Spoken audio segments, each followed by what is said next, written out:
Ladies and gents, welcome, welcome. We are in Tower of London, 17th of April, 1 p.m. Stunning day, beautiful day.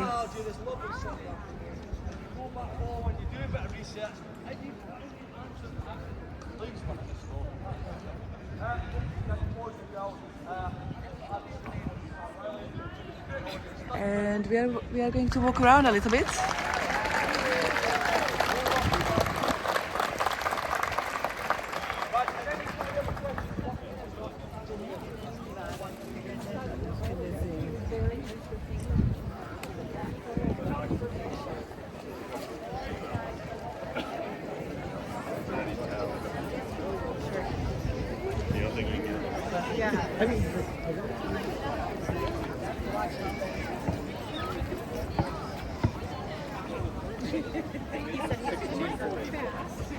And it is, I think the jewels are kind of what you want to see the most.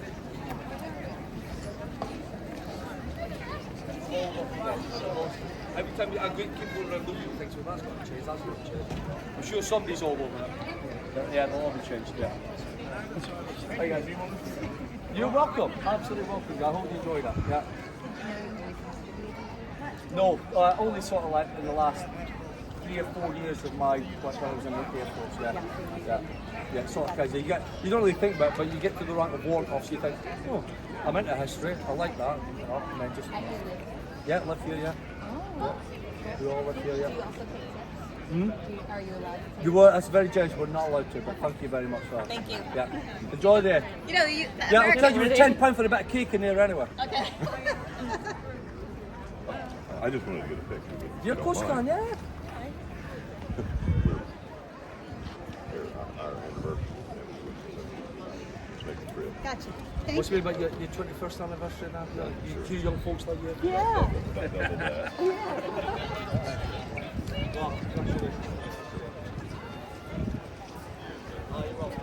As you can see, it's a stunning day. So today I don't really intend to go inside of any of the rooms. I would rather leave here and go somewhere by the water and film outside, and then come back here on a different day, which I will. So today's all just outdoors, just relaxing, walk around. Oh, I can't wait to take my friend to Hampton Court. When I see this bit here, somehow I think of Hampton Court Palace. He's never been there. I used to go there almost every day, so I know Hampton Court Palace in and out. I can't wait to take him. He's gonna love it. It's gorgeous there. It's far away, but it's so worth it. And even the scenery around there is absolutely stunning. You've got Bushy Park, that is my favorite park in London. And you've got East Molesey. And the walk by the river is stunning. Oh my gosh, honestly, the full day, you could spend days there. What a gorgeous place in London. It's in Richmond area, so Greater London.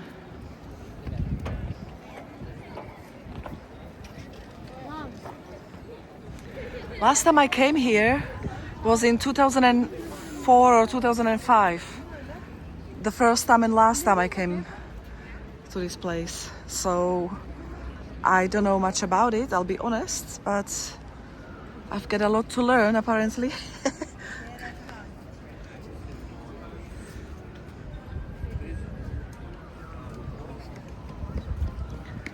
Execution Memorial, this one I know, my friend showed me around a little bit.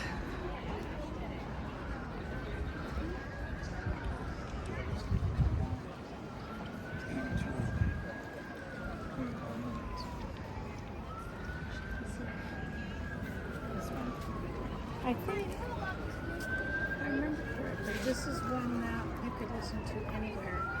But because there's no specific, like, control.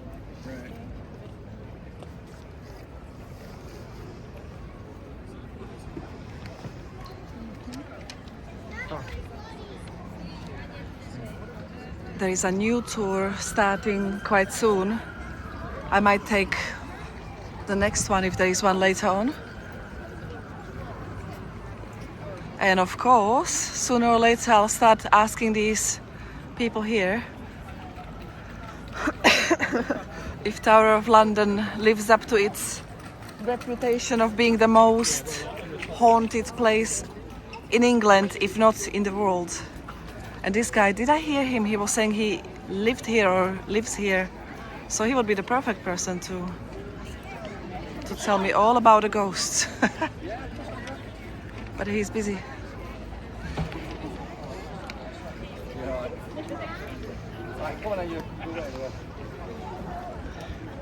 I guess there's a line.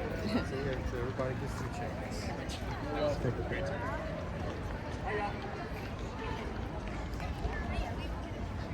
He's busy.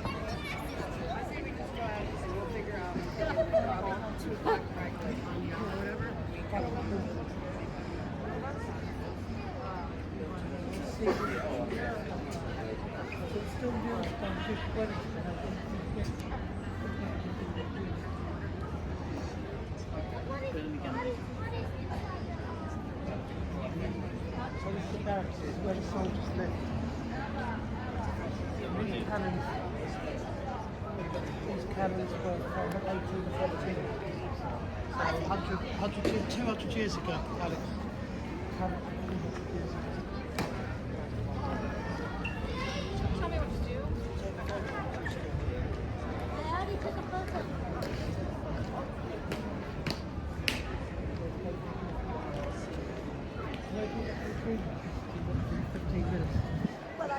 Maybe that has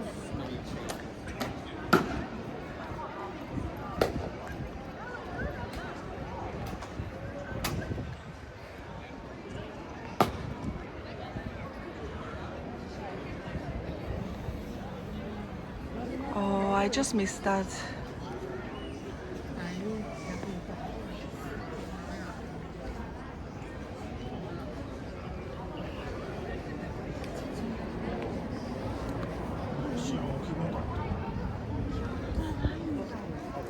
The ceremony of the ward starts here at 2:50.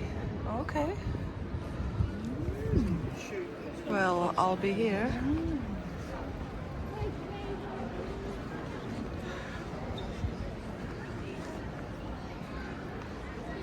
Let me check what the time is now. 1 o'clock.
So all of these people you see here on the 17th of April, which is just past Easter holidays, all the kids are back to school today, or most of them, I don't know.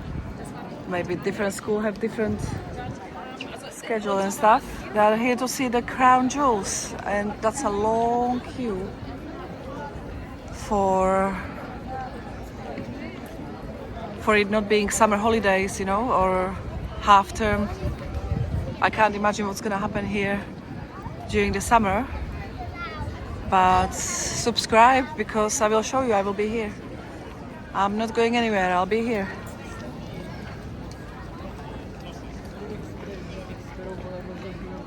Let me take a picture for my Instagram.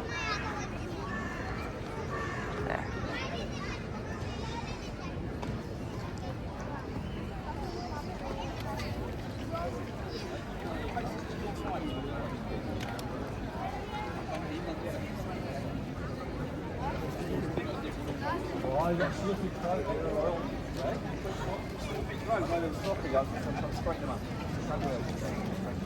Just dress you right there for me.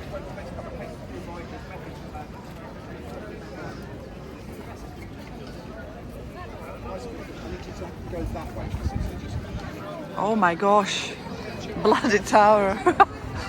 Tower executions, look at that.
This is stressing me out. I'm about to have a heart attack, but I did push it. Stop, but that's somehow happened. But no, Let me try to zoom out and take a picture she's great, and I hope you have of the cannon with the beautiful tower behind. Sorry. Oh, no, that's not a good one. So really nice to meet you. Likewise. And just be well. Yes, thank you. I'm there. Good. Thank you. Good. Absolute pleasure. Yeah, appreciate it. Very, very well. Yeah, cafe is right there. Something like Really that. take care. See you later. Bye.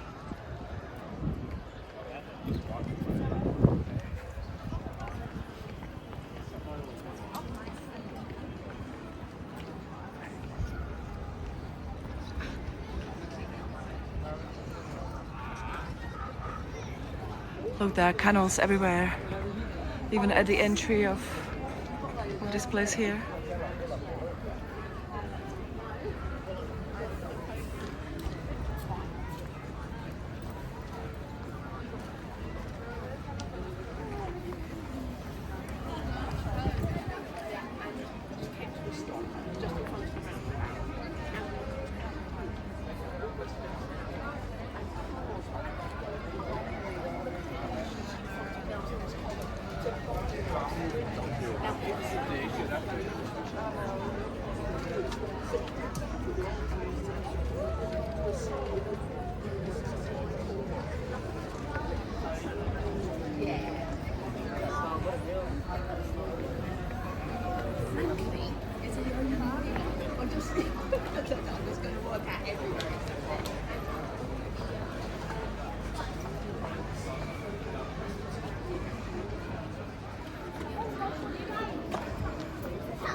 once she is inside the ground.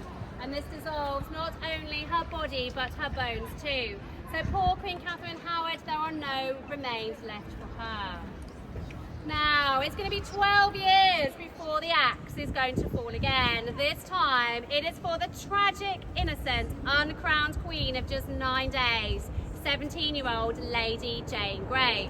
Now, for those of you who know her story, of course we all know she was just a pawn in a struggle for power. So after the death of her cousin Edward VI, Jane is declared queen and she is placed on that throne by very ambitious relatives. She rules inside of the White Tower for just 9 days. When the rightful heir, Mary Tudor, comes down, there's a small battle. She's quickly overthrown and Jane is imprisoned in that first red brick house there, number 5, Tower Green, which was our gentleman jailer's house. Now she was imprisoned in there because the gentleman jailer himself had a teenage daughter. Execution was never the intended fate. However, her family started making noise and they were going to try and overthrow the throne, and so therefore Mary felt that she was left with no other option. Eventually she ordered her execution.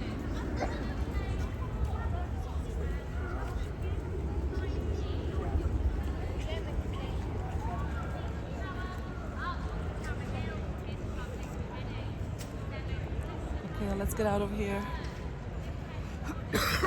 And let's explore somewhere else.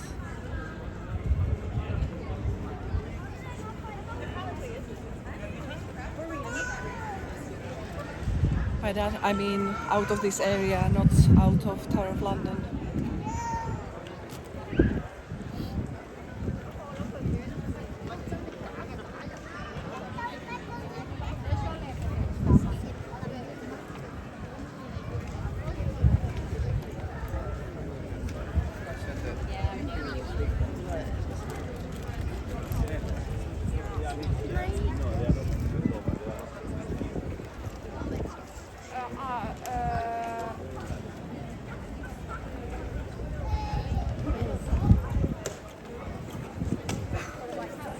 Let me cut through here.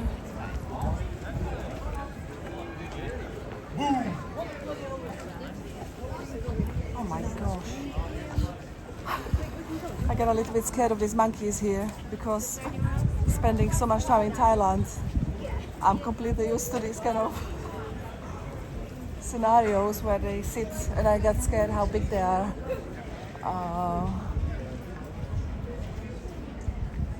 Thank goodness they're not alive because This is how you get up there. they can be very naughty. Cheeky monkeys, as they say.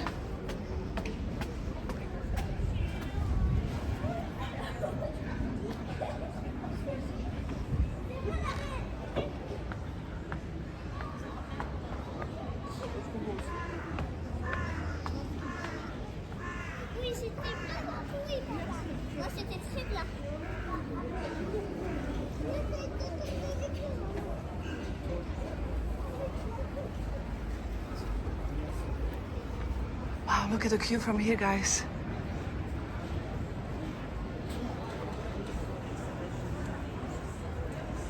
But it's moving fairly fast, right?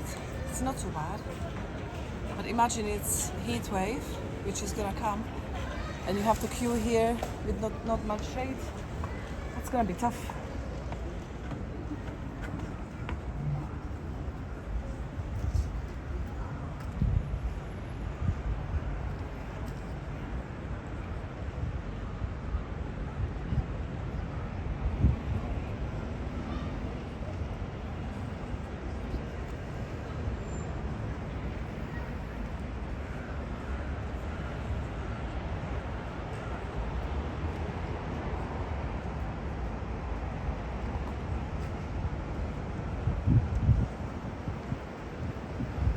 There you go, the English tea bus.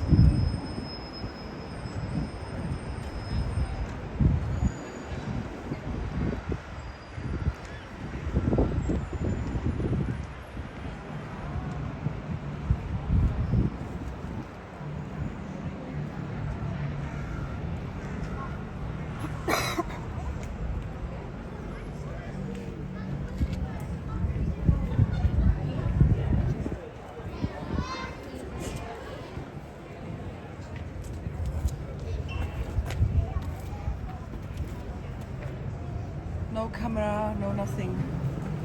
Oh my gosh, no phones.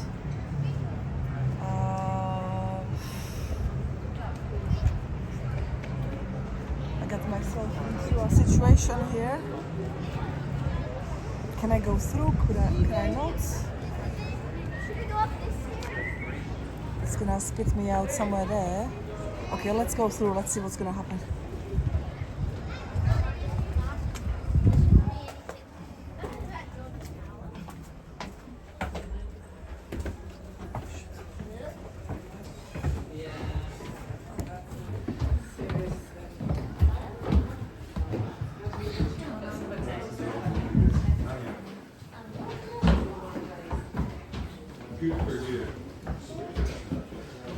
Okay, I'm gonna avoid that for now, and I'm just gonna leave.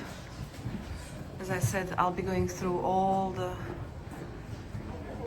rooms at some point, but because it's such a gorgeous day, I want to spend as much time as I can outside. So I just want to show you some of it. I know it's gonna be a boring video.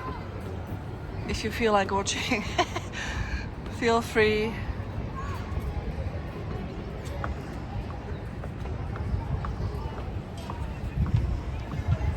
But today I don't want to go inside of the rooms. I would be silly. I'm gonna keep it for rainy days.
It's called the Royal Beast.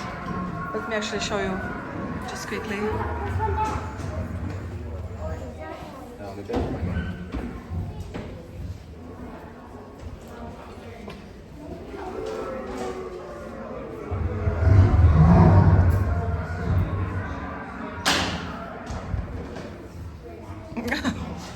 I wonder how long that took for a monkey to attack somebody. From my experience, it's on the first day, within the first hour. They don't mess around.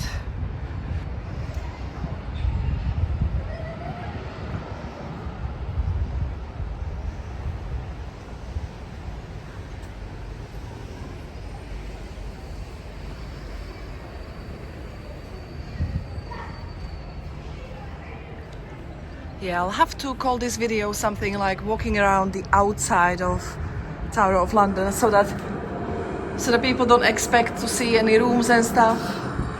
You know, just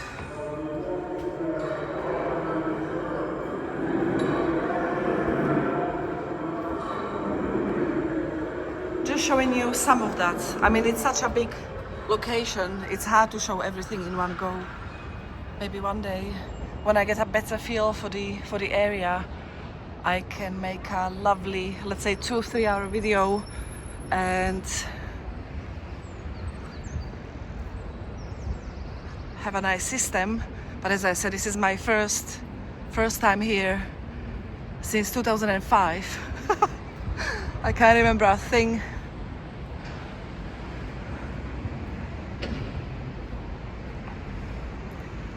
I don't know where to go. I'm just walking around, you know, proper tourist.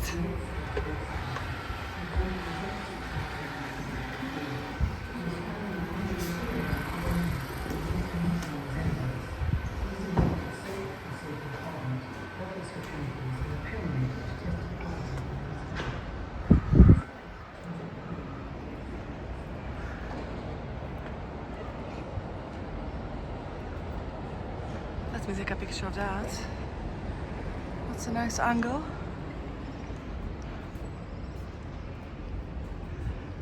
But you know what? The weather is lovely. I feel like I should take all my layers off and just be in a vest and get some suntan. I'm being serious.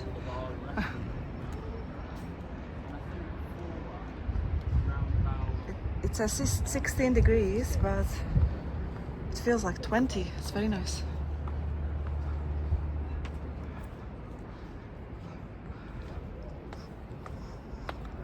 And I can imagine if you come here in summer, during summer holidays, and you walk around outside here, oh my gosh, it's gonna be hot.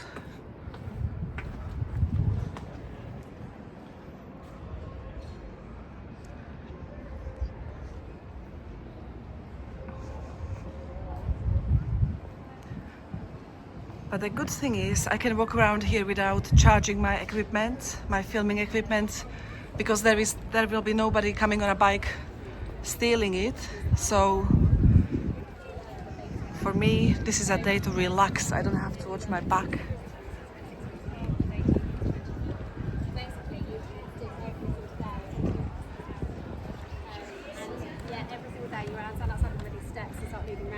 So what you heard today was kind of the handrail of those 6,000 words with other bits kind of sort of thrown in to make it more of a story rather than a script. Because otherwise it sounds very kind of robotic. So you all do your own personal little... We do, yeah, just, you know, kind of tell the story slightly differently.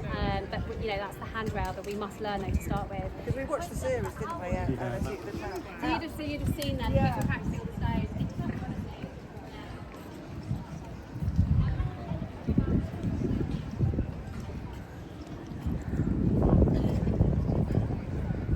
Being here beats walking around Oxford Street any day, right? Now let's see where to go. Let's walk past here.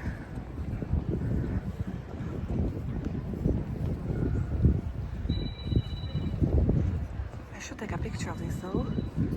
It looks lovely.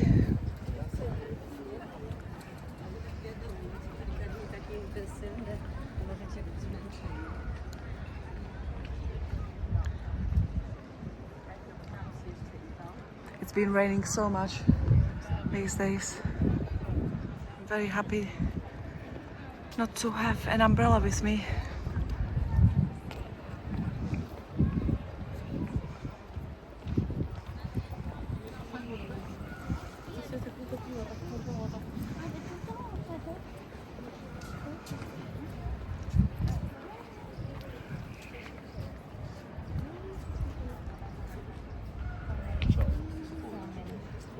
The bloody tower.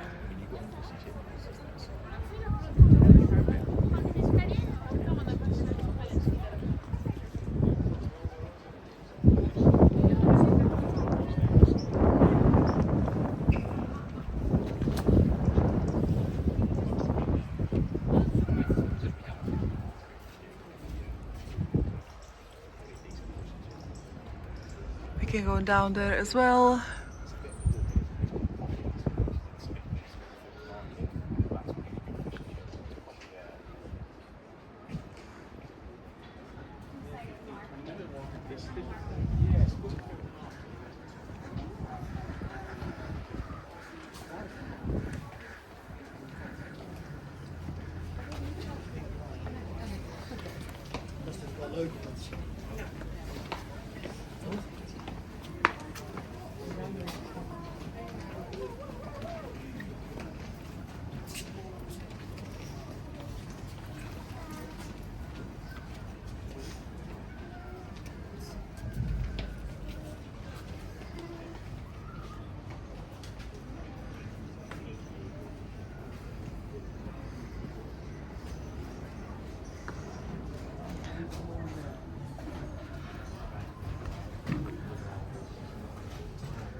narrow stairs. Oh my god, where did I get myself into, guys? I've got backpack and I can barely fit in here.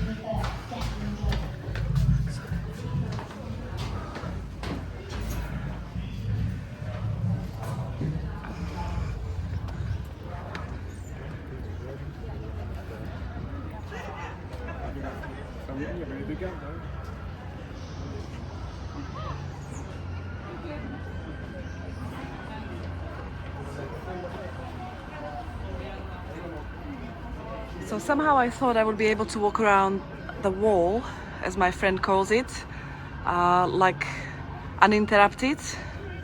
But it's like up and down, up and down. Oh God, it seems.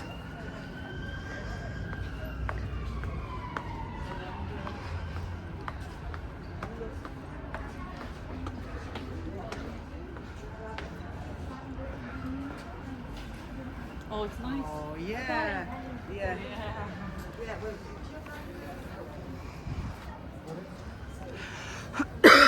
Sorry, guys.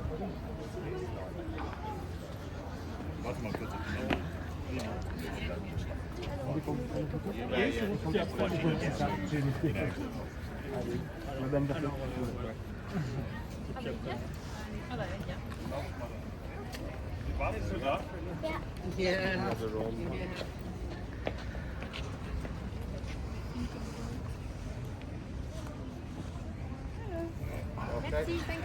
Nice. I've got a burning question, if I may. Yeah. How haunted are we talking? Do you believe in ghosts? Yes. Right, then you'll probably find something here. I don't believe in ghosts. I've lived here for 9 years and I've not found a thing. Oh, you've lived here We live here, yeah. for 9 years.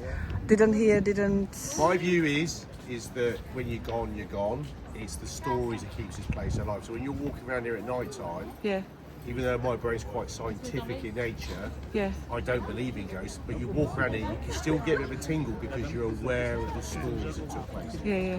So in my view, it's not haunted, it's what you think. Sure. That's just because I spoke to like 40 people in Hampton Court Palace, night security guys, all these guys, and they. It's not for me to say they don't. Sure, My brain got you. just says. So you've lived here? No, nothing unusual. I'm very happy to hear. Okay. Thank you. Okay. Sorry.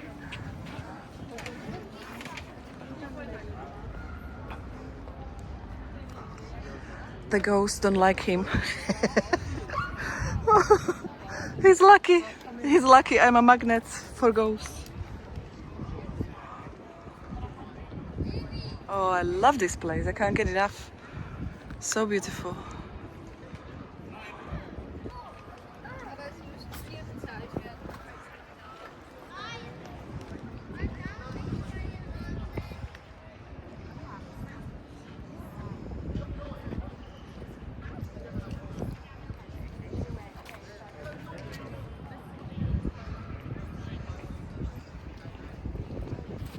So they live here, oh my goodness, with a location.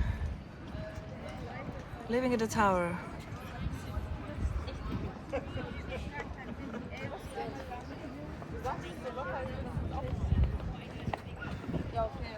I was hoping for some juicy gossip. You know, if he didn't have an experience, I was hoping he would spill the beans about some other situations, like usually people do. Like, you know, they say I didn't have any experience like that, but my colleague and another colleague and so on. But don't worry, boys and girls, we are only starting. Somebody will spill the beans about a ghost in here.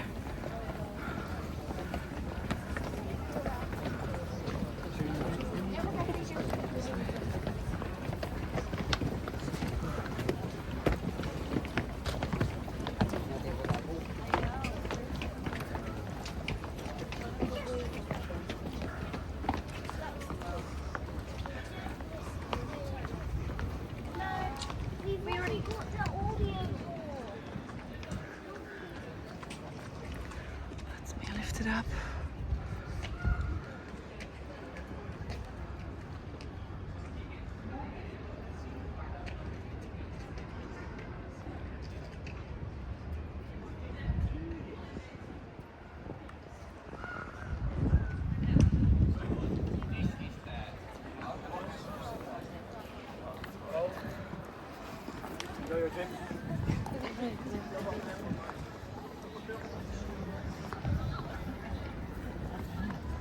Look at this.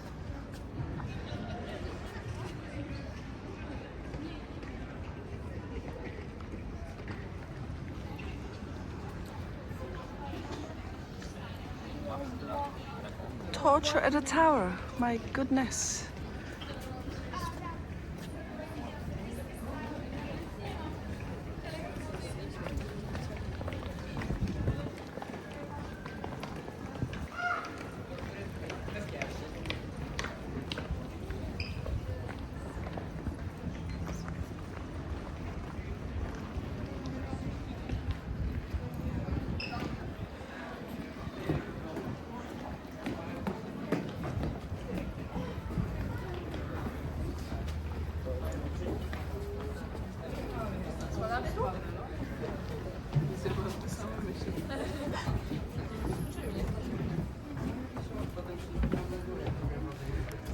So you can imagine how many people there are going to be during summer holidays. This is nothing.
Boys and girls, better press that like button. No pressure. That's me talking from the torture place. You know, I've got my pink flip-flop.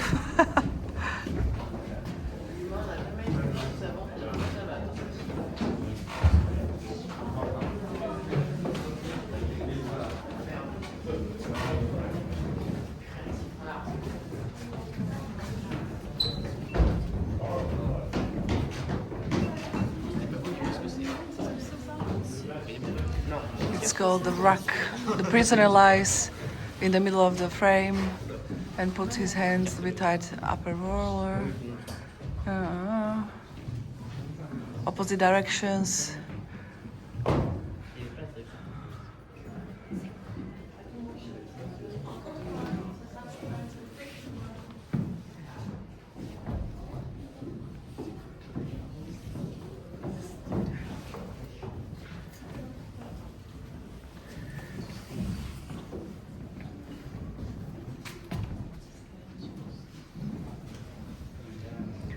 I would be pretty safe in here because that thing is not big enough for me.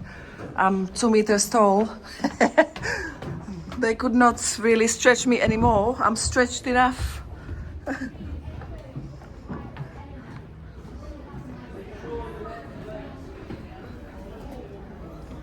They could make all the little boys to be my boyfriends on that machine. I'm joking, guys. But yeah.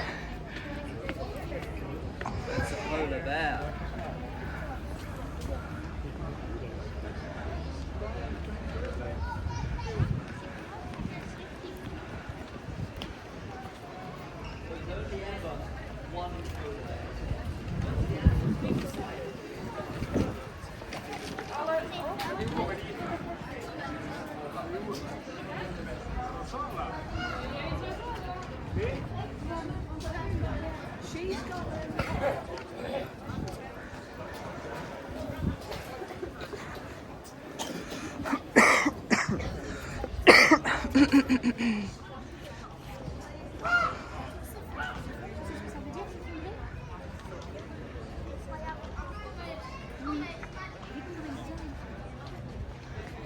interdit d'approcher ou de nourrir les corbeaux, parce qu'ils peuvent pincer avec leur petit bec.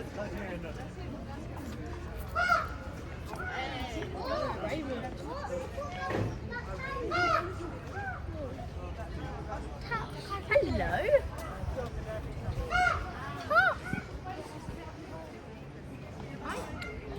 Oh, le nain de Hans.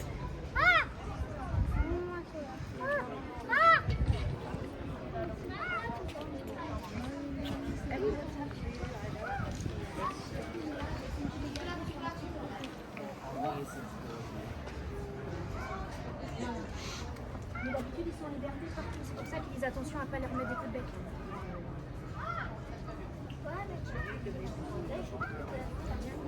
Ben, parce que, tu sais, les corbeaux, ça donne des coups de bec.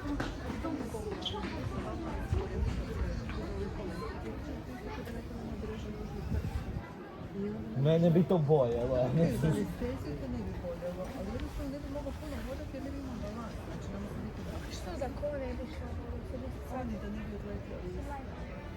Oh, I would love to be here when they feed them. But I guess that happens outside of the opening hours. Let me show you this one here. Znači, šta je njima, neko odresao nogu? Ne, komad krila, znači krila im zarežu. Idemo.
Wakefield Tower.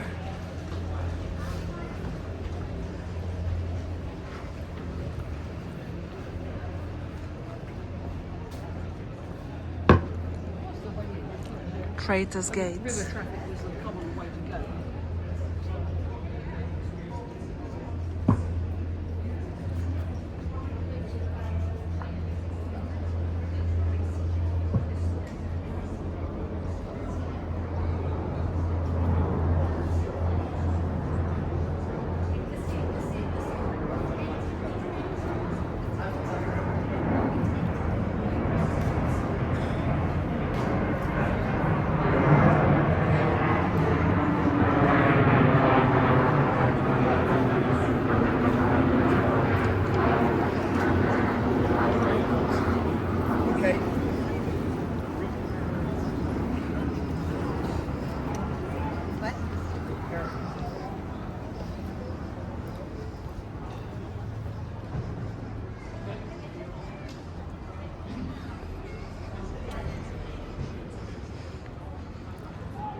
think that's where the range is. You were on plans too. Like I was saying that to you.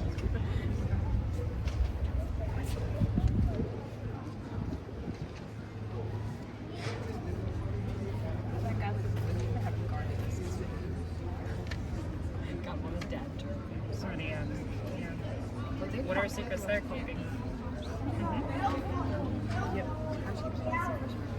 A group of 37 men and women live here with their families.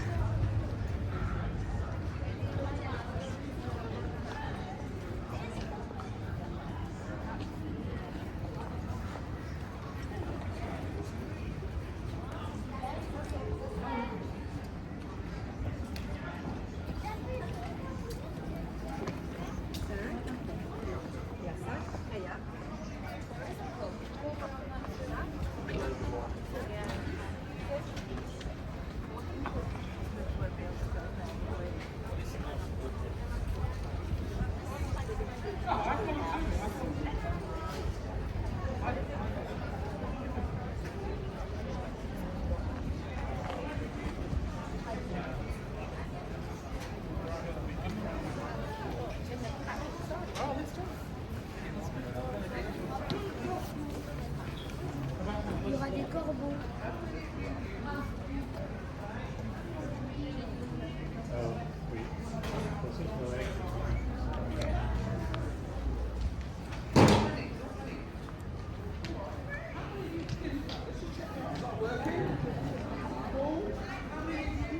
Don't actually give it down. Couple over here, one at the back, right. Moving on rapidly. In front of you, ladies and gentlemen, stands the bell tower. So named because of that small white box up there on the top, for those of you who can see it. And inside that box it contains a bell. Yeah, the oldest surviving curfew and alarm bell in London. When sounded in alarm, that would have been the signal for all the gates to be closed, rock gates lowered, these battlements to be manned in defence.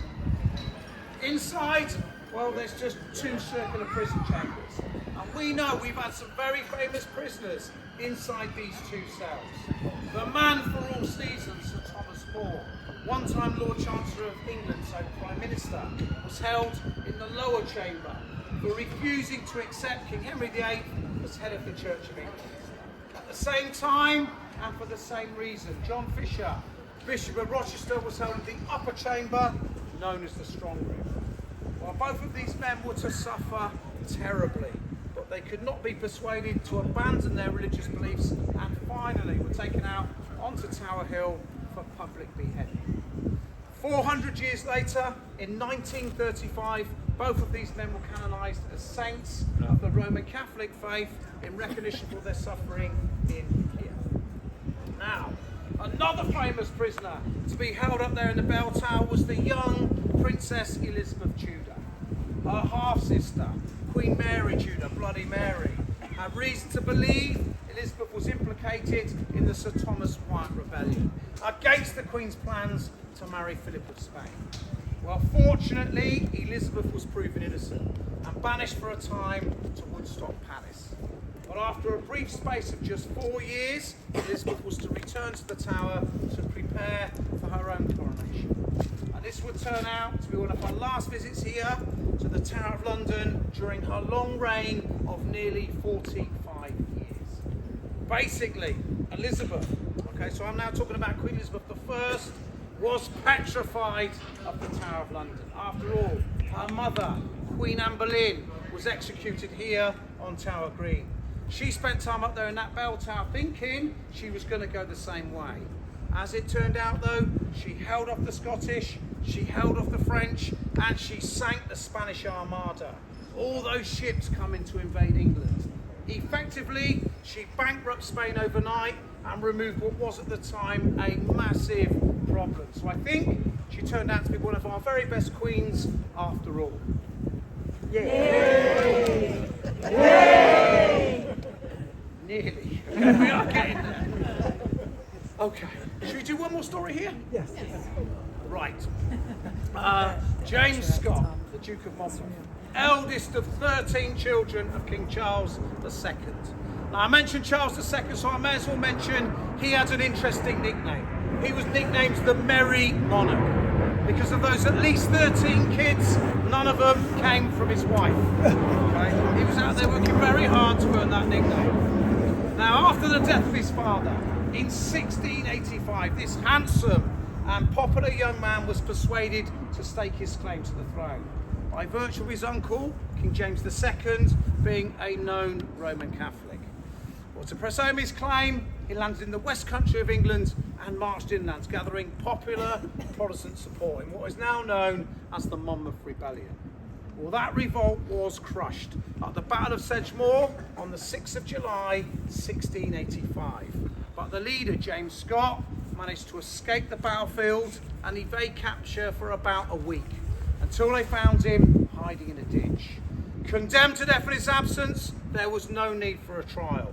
And so 3 days later, he was taken from here up onto Tower Hill. Now, this would turn out to be one of the bloodiest executions ever to take place in English history. The notorious executioner, Jack Ketch, a man well over 6 feet tall, was going to be doing the job. And Jack Ketch was a part-time butcher. He was a part-time executioner, but he was a full-time drunk. This never was going to go very well, oh no. And on the day in question, he brought all of his skills together. He turned up on the day and was seen to be wobbling around blind drunk. He was carrying the wrong type of axe, which was blunt.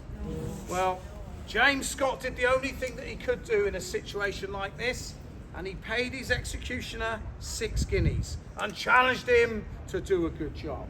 Not like you did to my Lord Russell, a notorious execution Jack Ketch messed up the time before.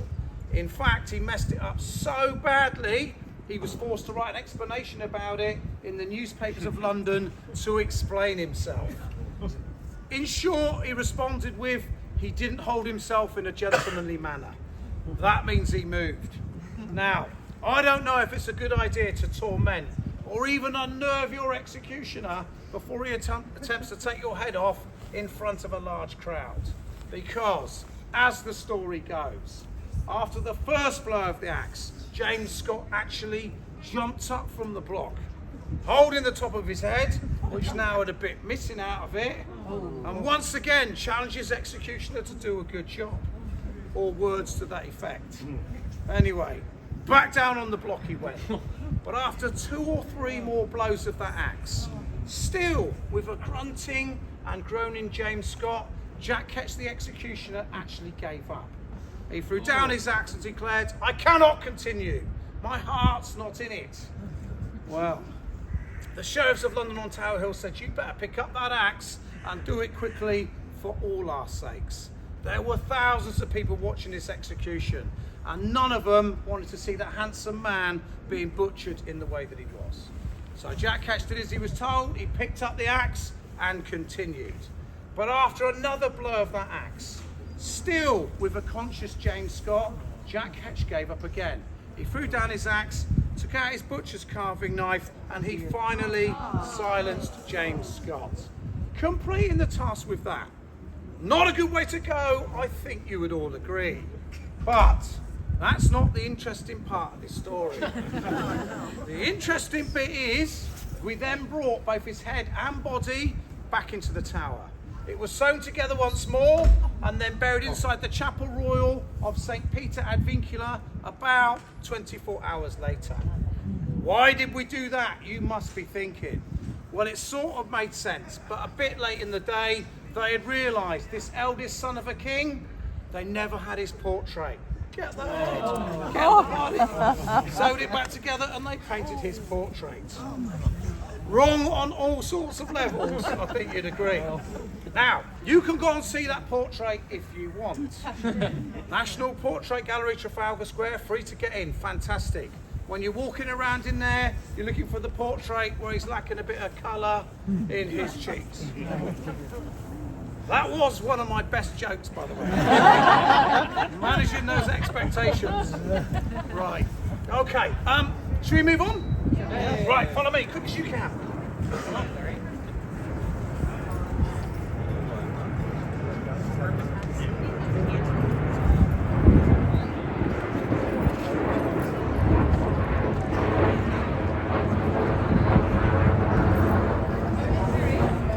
my gosh. Guys. You probably can't see that. Can you? Jeez, that thing scared me in the window. You see that? Oh. Flickering. For you it's flickering. For me it's a proper person in the window. Bloody hell. Scary thing.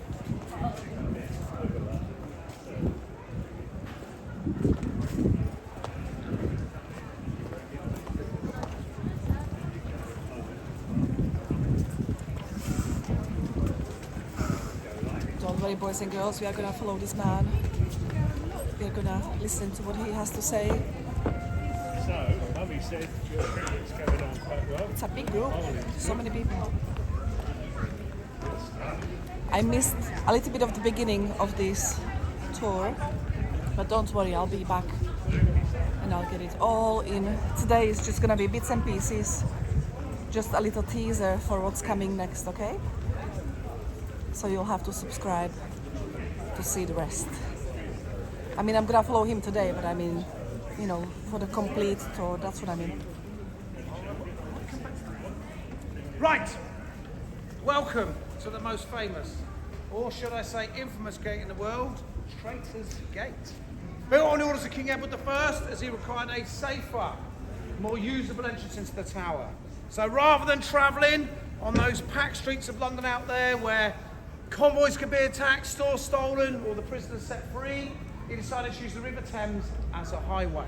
So he had a hole, not through this defensive wall, so that at high tide, boats could pass through the gate and unload their cargoes in safety. Therefore, this gate was originally known as the Watergate. Any Americans here? Watergates? We had ours first. More importantly than that, our Watergate down there, it's over 600 years old. We're pretty sure it doesn't leak as much as your Watergate. Very old joke. I told that on the 4th of July last year. Didn't go down as well as it was. All right, how then did it become known as Traitor's Gate?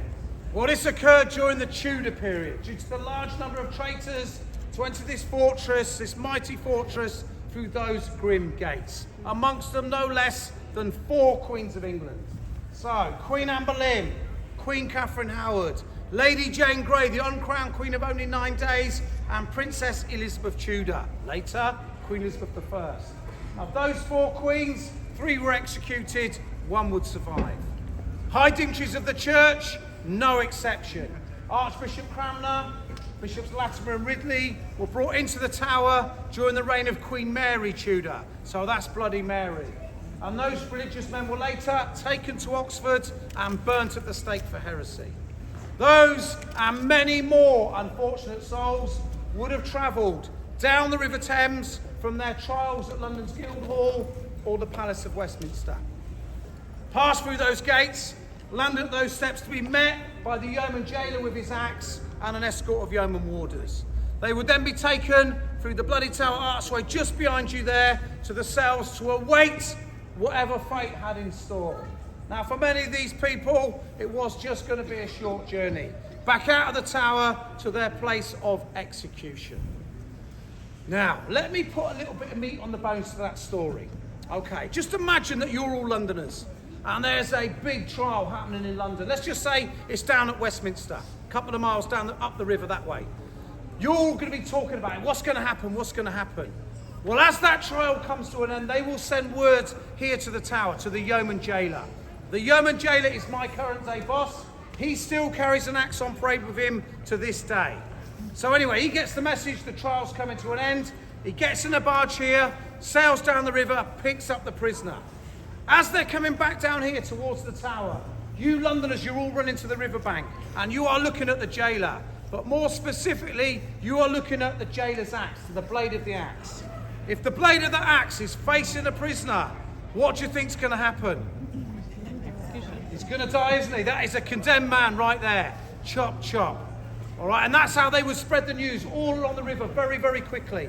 You Londoners would see it, start talking quicker than any newspaper could do it. The result of the trial.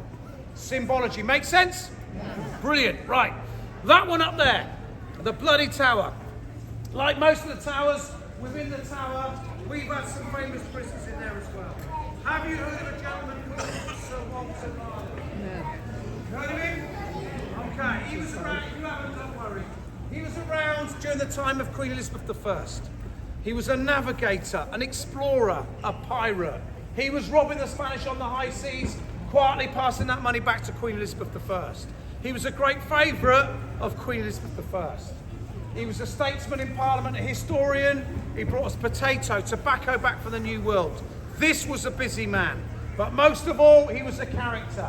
In and out of trouble all his life. And that managed to earn him 13 years imprisonment in the bloody tower. We decided to make his life a misery for pretty much all of those 13 years. We locked him in there with his wife. No Wi-Fi. Now, as it happens, Sir Walter Raleigh's wife loved him dearly, but his luck was going to run out. In 1618, King James I didn't like him, had him executed. After they cut his head off, they presented it back to his wife. She couldn't bear to be parted with it, so she boiled it, preserved it, put it in a velvet sack, and carried it with her wherever she went for 29 years. Ladies, just imagine you're getting ready. You're going out with the girls. Head or handbag? Handbag? Things have changed over the years, haven't they? Right, make a big gap here. Big gap. Follow me. We are going to go charging up this hill.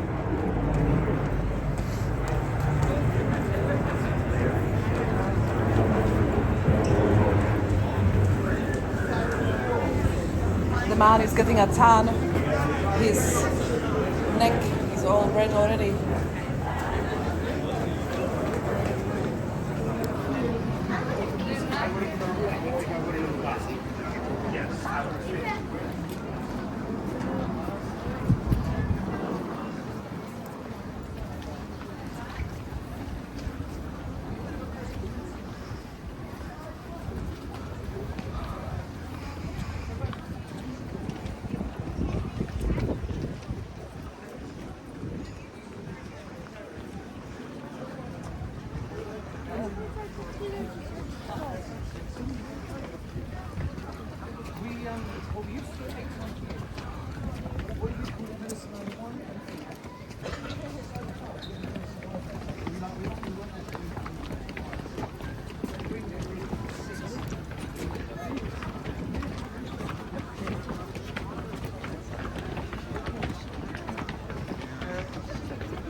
You know what I told you about the jailer? Yes. That's him. There he is. He has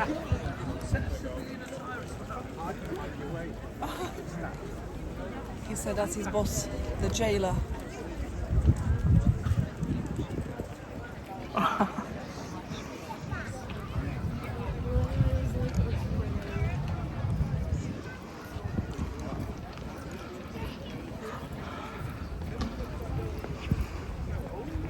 Such a big group.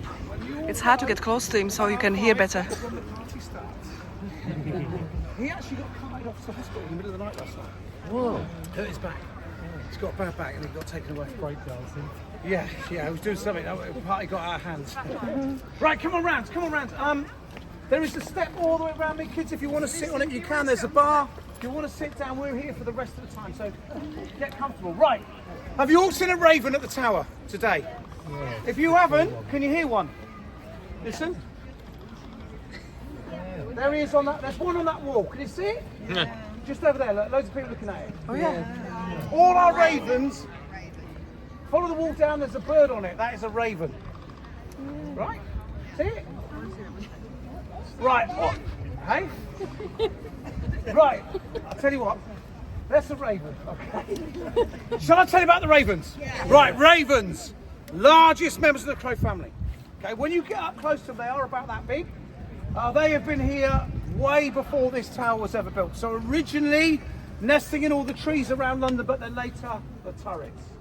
Now over the years, legend decrees, if ever the ravens leave the Tower of London, then the great white tower in the middle there, it's going to crumble into dust and the monarchy shall fall. Now this legend came about, we think, during the time of King Charles II.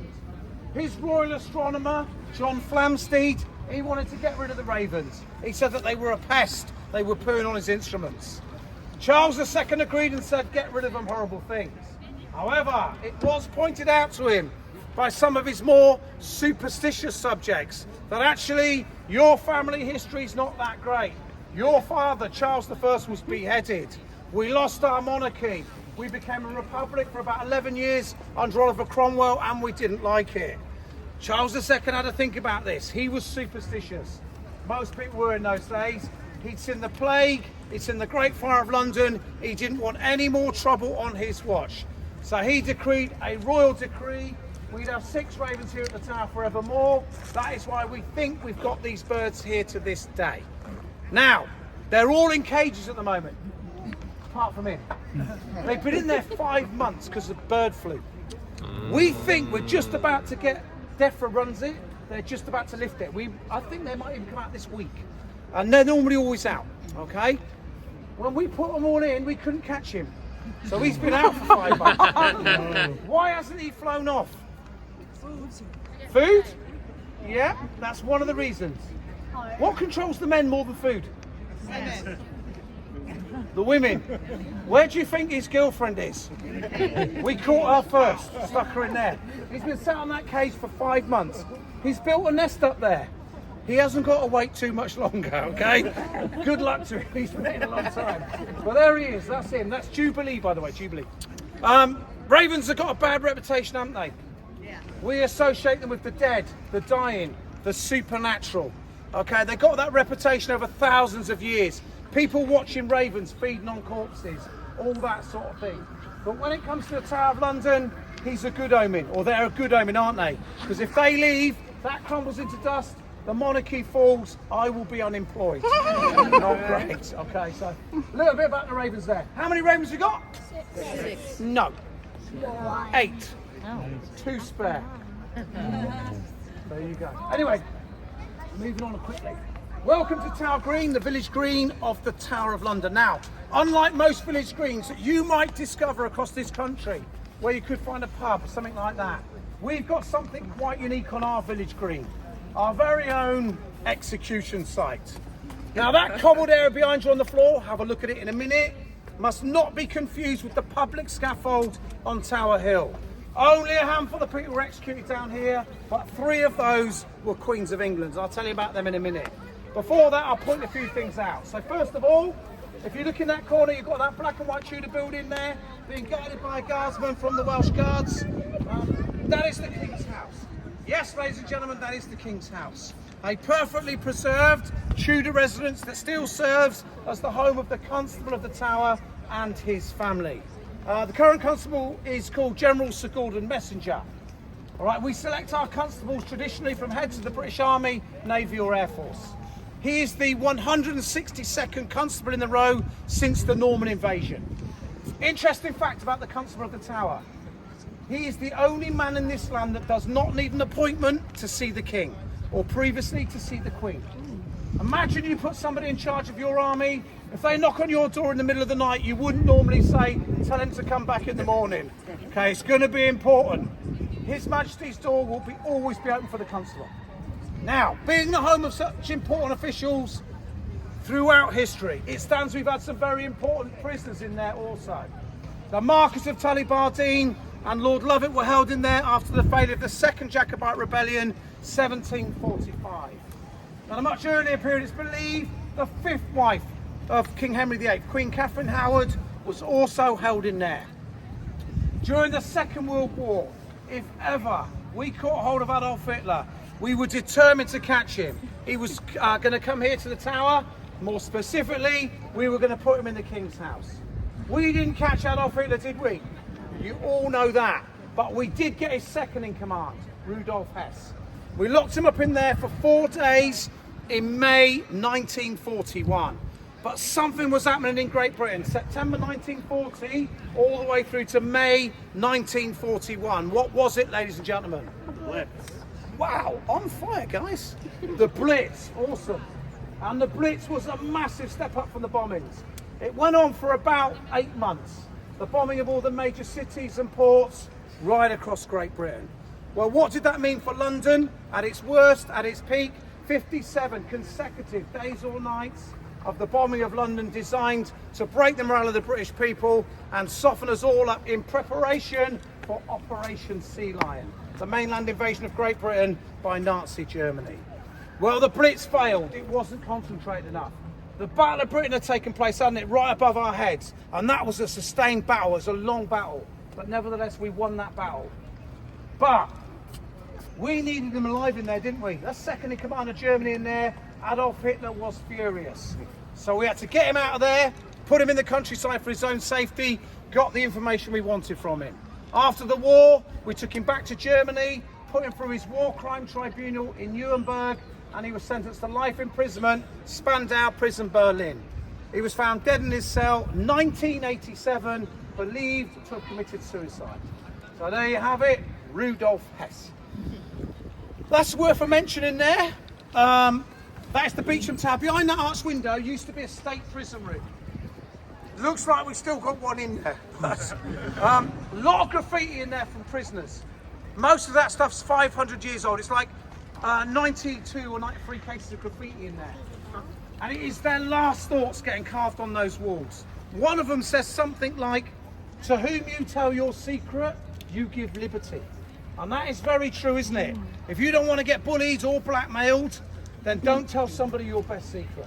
I think he might have been regretting telling somebody his, okay? Bearing in mind he ended up in there. Now, getting a wiggle on. Right across the back, over there, can you see that big building with a clock on the side? That is the Waterloo block. And inside there, ladies and gentlemen, is where you are going to find the crown jewels and royal regalia. Entrance is beneath that clock. Now, when you go in there, you are going to see some of the best rubies, diamonds, bling that you've ever seen in your whole lives, and you're probably ever going to see again. But I'll just give you one example of a diamond that's in there. It's called the Cullinan One, the Star of Africa. And that diamond weighs in at 530.2 carats. It is the largest clear-cut diamond in the world by far. So absolutely fantastic. But as you're going through that jewel house, there is a warning. Ladies, please do not be tempted to compare that chip on your finger with what's in those cabinets and then start looking at your other half. Might just realise you've married a loser. And of course, our government would insist that all that stuff in there was gifted to us by grateful nations. Lots of guns around, and we're not going to get into that one right now, okay? Anyway, hands up if you haven't been in there. Wow, okay, most of you. There is no queue today.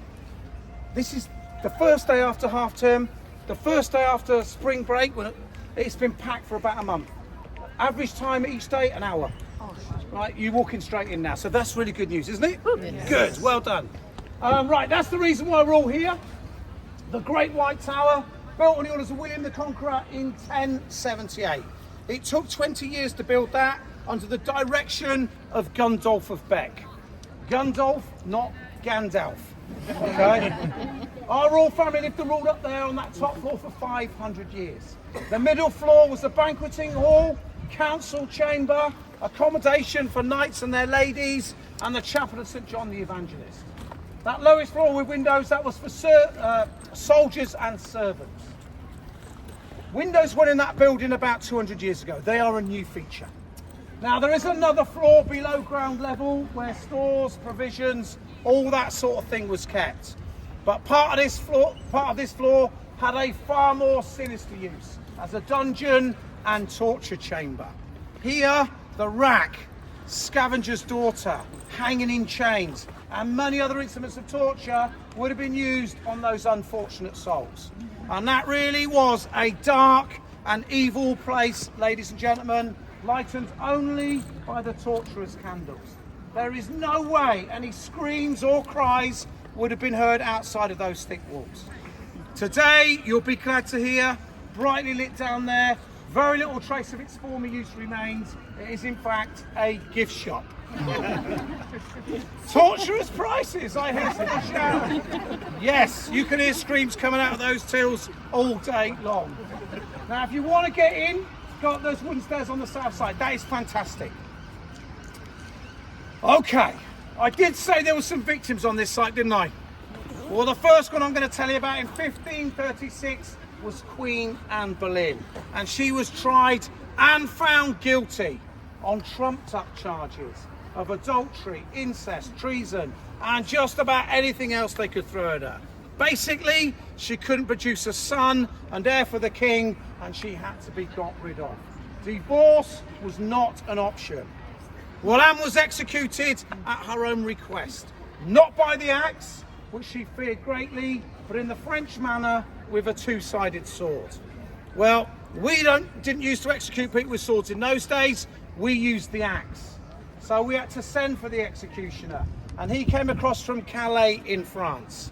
And on the day of the execution, he set up on the scaffold, concealing his sword underneath some straw at the back. And at a given point during that execution process, he signalled to his English assistant, who said something along the lines of, "Bring me my sword." Well, at that point there, Anne was momentarily distracted in prayer. And then the Frenchman took out that sword from behind and cut her head off with one clean stroke. A merciful act, I think you would all agree. He then did what he was supposed to do. He picked up that head and he showed it to the crowd, who were probably stood exactly where you are stood today. Only the crowd on that day all took one step back and they all gasped together. Brilliant. Doesn't always work, that one. Because it was recorded that her lips and eyes were moving in prayer for 5 seconds or so after her head was removed. So quick and clean was that cut. In 1542, ladies and gentlemen, the axe unusually fell twice on the same day. This time the victims were Queen Catherine Howard and her lady in waiting. Now, Queen Catherine Howard, don't know if you've heard this, but she was said to have been a beautiful young lady. She wasn't about to make the same mistake as Queen Anne Boleyn. Oh no, she was trying very hard to produce a son and heir for the king. She was trying really hard. Not necessarily with the king. She was trying really hard anyway. Yeah. Turned out to be Thomas Culpeper, a gentleman at court, and one or two others if the stories are correct. She paid the price for that here on Tower Green. Jane Boleyn, her lady in waiting, well, she was executed immediately afterwards. And her crime was knowing of her mistress's adultery, but neglected to tell the king. So there you have it. Now, it doesn't matter, ladies and gentlemen, if you were executed down here on Tower Green or up there on Tower Hill with the masses, because your body almost certainly would have found itself buried underneath the floor inside that chapel, which, ladies and gentlemen, is where we'd normally go next. We're not going in as a group today. It is free flight, so you're going in on your own. Shall I tell you about that chapel anyway?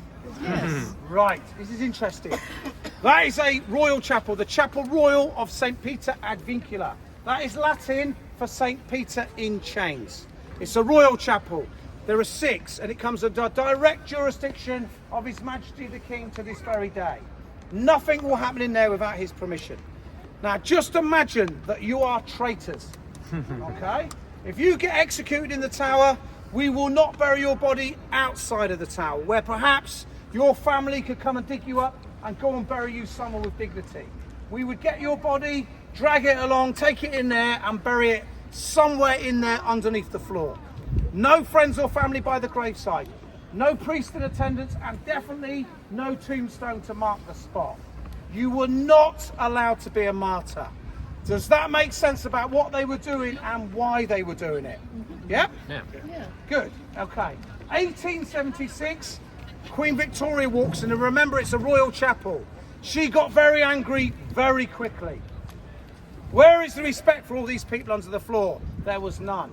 Where is the respect for those 3 queens of England buried at the front who got executed outside? 0. So she wanted that rectified immediately, and we had to get on with it straight away. As she was leaving that visit, she said, oh, by the way, I want underground heating put in. Quite demanding for 1876. Nevertheless, we do as we're told, we put the heating in.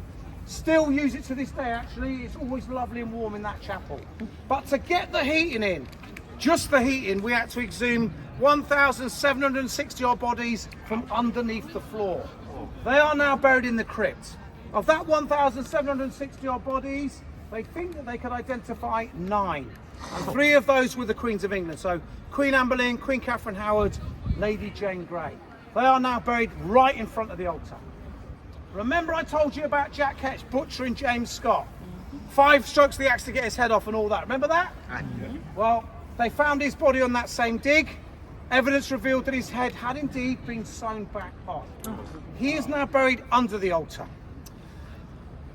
I am desperately trying to think of a happy story. I can't think of one, to be fair.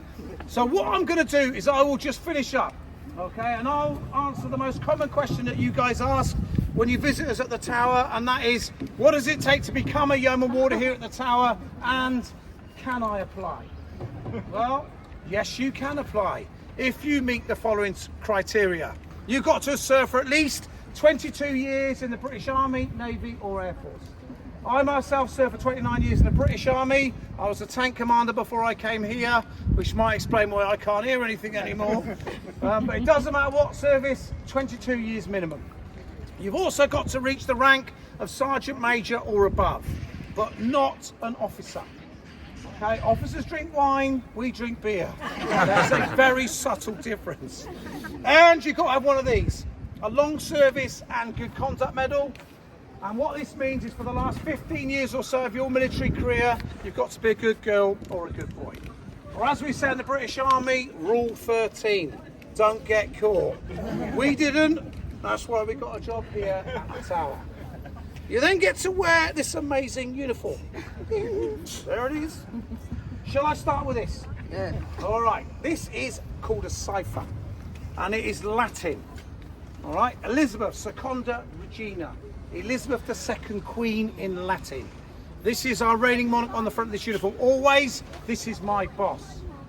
Every rule, though, has got an exception, hasn't it? That's what they say. And now, of course, God bless her, Her Majesty the Queen has died, hasn't she? She has passed away, she has moved on. What should this now say? CR. C3R? C, Charles. 3, the 3rd. The R? Regina. Not Regina. Rex. And what does Rex mean? King in Latin. Rex. Okay. So Charles the 3rd King. Why doesn't it say that? Takes time. Hasn't had his coronation. Incorrect. Cost of living crisis. No. We have to change this. It takes time, I think you said. We have to change this between the death of one monarch and the coronation of the next. Now, I'm not being flippant when I say this at all, but when we're stood next to the king in 2.5 weeks' time on his coronation, we will have his cipher on it, okay? It would not be good to have his mother's cipher, right? It's going to be his. We are his bodyguards, okay? So we're going to be doing that. You may notice Yeoman Warders all looking a bit unshaven, all right? Traditionally, when we see the monarch, we have a beard. So when Her Majesty the Queen come up, we grow a beard. We've got 4 girls, they're even having a go at it. So, yeah, this is going to come off. By the time his crown comes off his head, this will be off, all right? But I'm going to get there. 2.5 weeks' time. So we haven't changed yet. We will do. It is imminent. That's all I'm allowed to say. And when I say imminent, I mean imminent. That we will change this uniform over. This will be probably the last time you see it. Okay? Right, so who are we? Well, we're all Yeoman Warders, we're Beefeaters, we're all members of His Majesty's Royal Bodyguard. That's actually what we are. So we're not tour guides dressed up in a costume, which is what a lot of people think when they come to the Tower. We're members of His Majesty's Royal Bodyguard. He's commanded, we come to the Tower, look after it for him, and that is what we've been doing for hundreds of years. That's how I find myself talking to you. That's also the end of this tour. Before you go anywhere though, can I quickly say one thing? If you've enjoyed this talk, this little tour, my name is Clive. If you didn't, Phil Wilson. Jot that name down, all right? Right, that is it. You've been a great audience. Give yourself a massive round of applause. Thank you very much indeed. There you go. No key to the jewel house. Look at that. Very, very rare sight. That's so funny. I was going to ask how you become a yeoman. That was my question before. I was thinking of. Don't get my chin. I promise it's a flattering angle. Good. Thank you. And to get next Well, if he says there is no queue, then I better go. This is a rare time between Easter holidays and summer holidays, and I don't like to stay in the queue, so I'm gonna go in and check it out. That was pretty amazing. And I saw a lady doing this tour as well, which I will be following whenever I come next, which is pretty soon. So I'm serious, boys and girls, do like this video and please subscribe, because there will be a lot more of content like this coming up very soon. They all have their own style, so it's gonna be interesting to see more people you know, to give that presentation or that tour.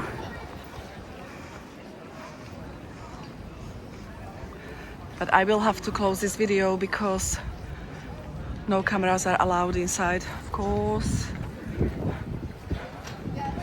So thank you so much for watching, everybody. Look, there is almost no queue now, you see? Thank you so much for watching. Please subscribe. I'll see you in my next video. Take care. Bye.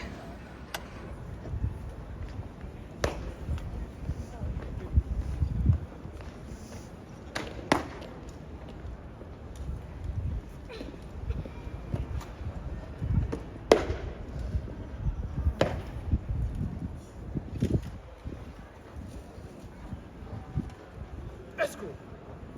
By the centre. Right wheel. March. Right way. Yes, done.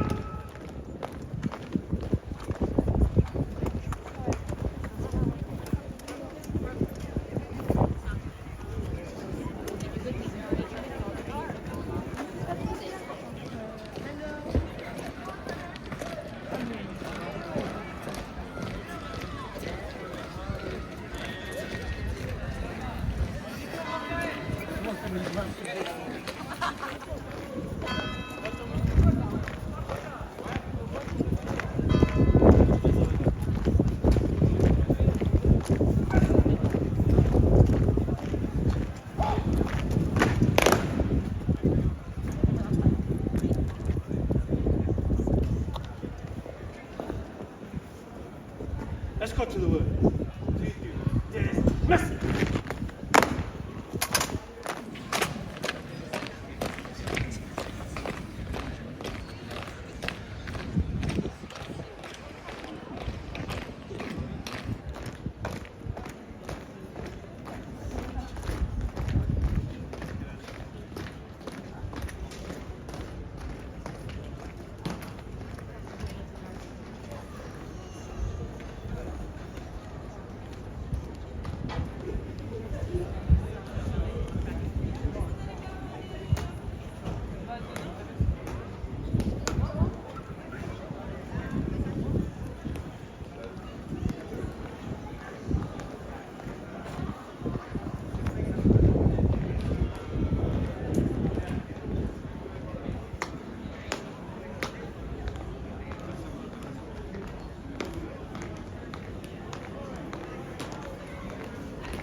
Some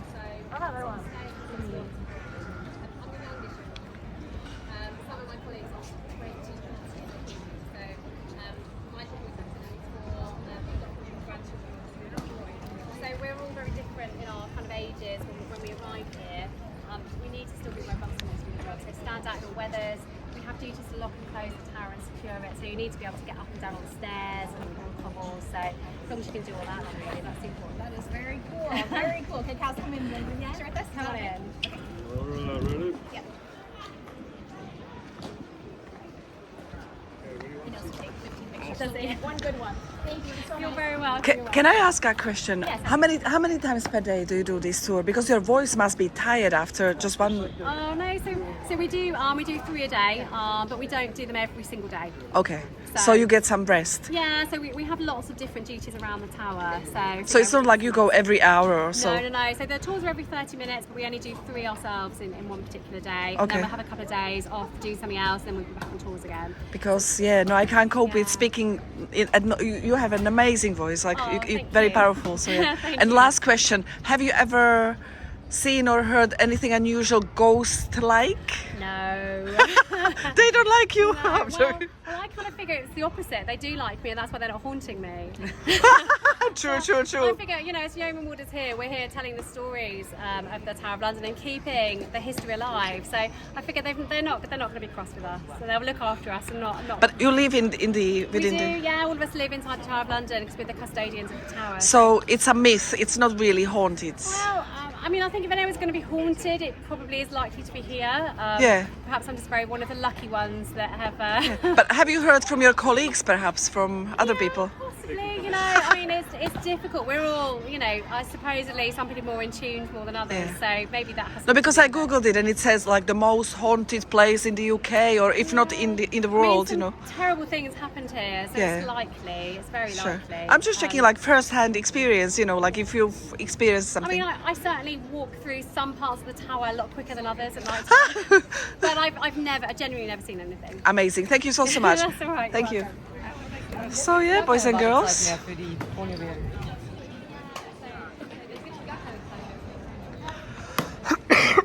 Sorry.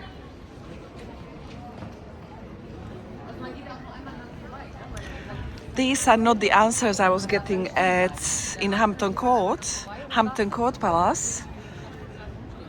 It's such a shame I didn't film it. I didn't have a camera when I was asking those 40 people in Hampton Court, but most of them have experienced weird stuff, heard or seen stuff happening. So apparently this is the shortest queue in the last month, they say. The queue is non-existent. Otherwise, I was told the queue is like 1 hour long. You have to wait for an hour. I just went there today. I went to see the crown jewels. So that's ticked off. I don't have to queue anymore.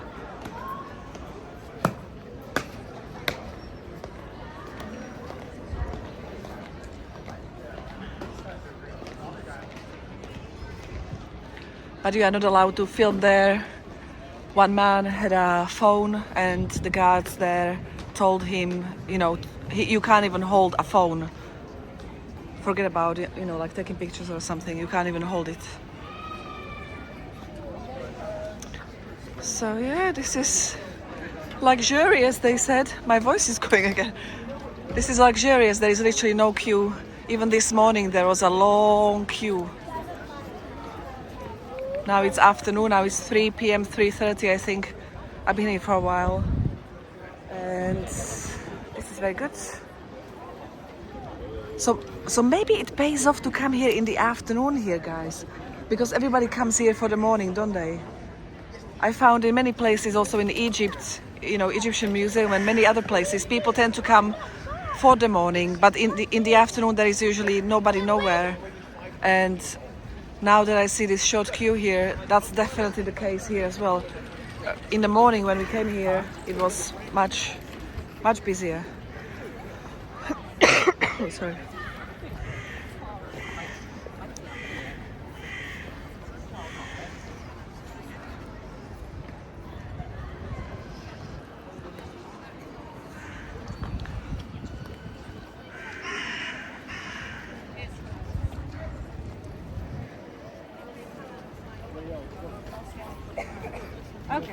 Kuşlar bu taraftaymış.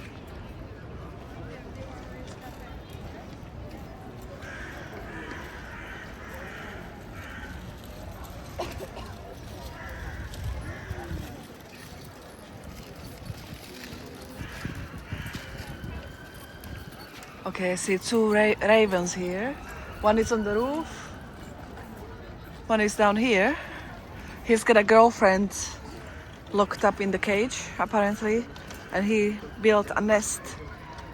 And soon all the ravens are gonna be freed. Right now they are hiding them because of the bird flu.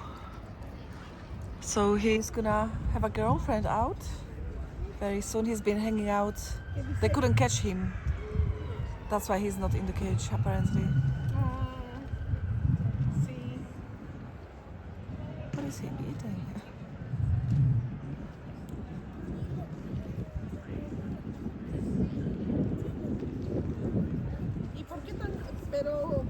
I didn't manage to film him making amazing sounds with his beak. Sorry, hopefully next time I come here I'll be able to. It was very impressive.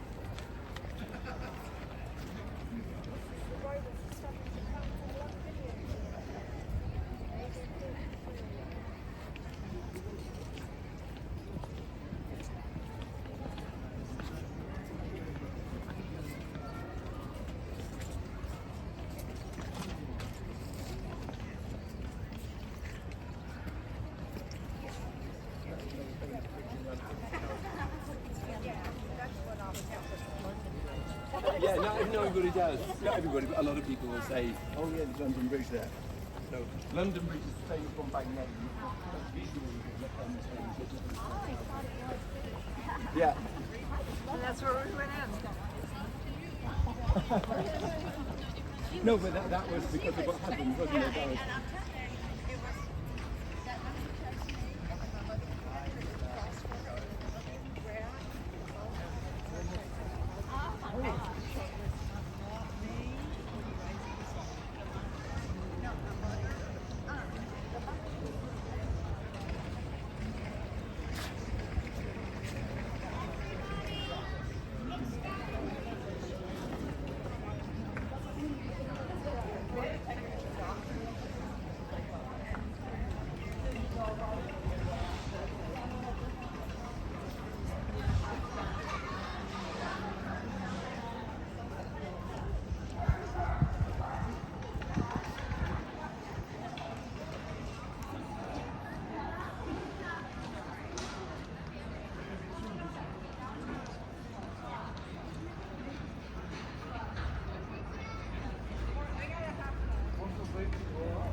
Hurry up, ecco. Si vede.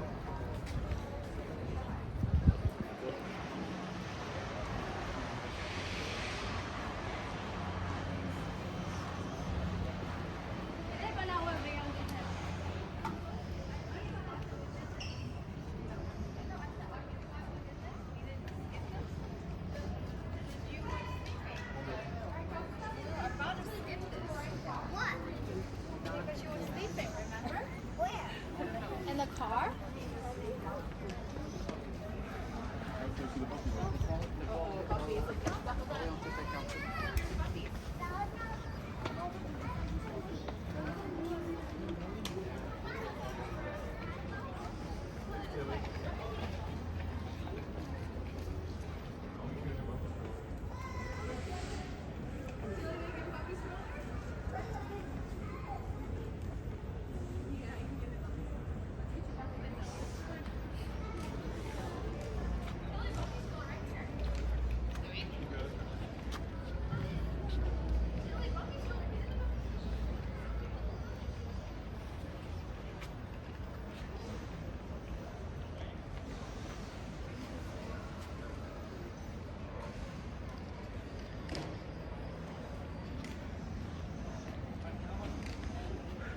Taking a few pictures for Instagram.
Ja, Mama.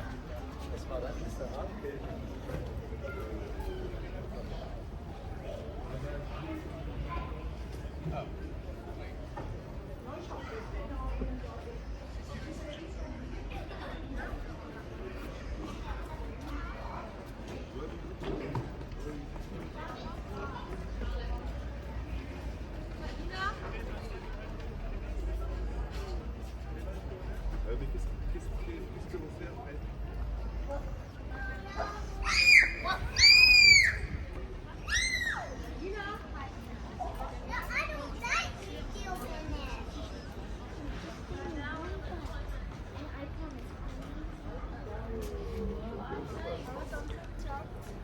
As I said earlier in this video, guys, I don't feel like going inside of the tower to see the rooms on a day like this because it's a beautiful day. I feel tempted to go to Tower Bridge right now.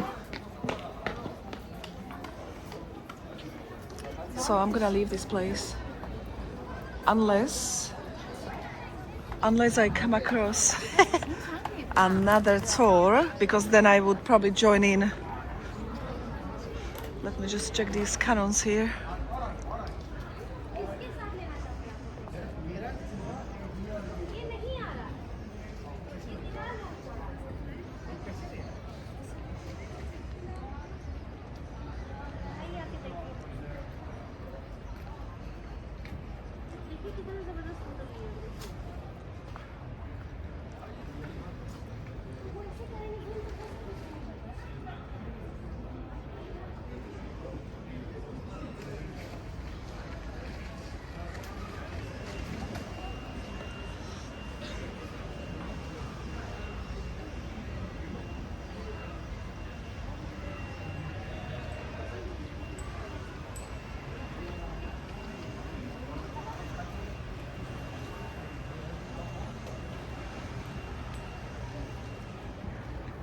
But I hear them making sounds, so there is a chance there is another tour happening.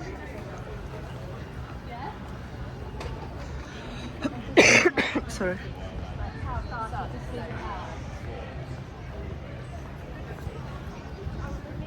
Let's check.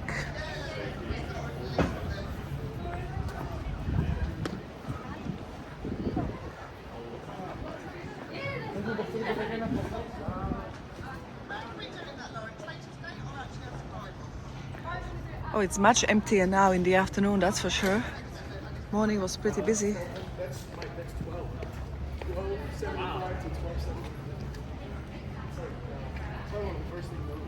Oh, wow.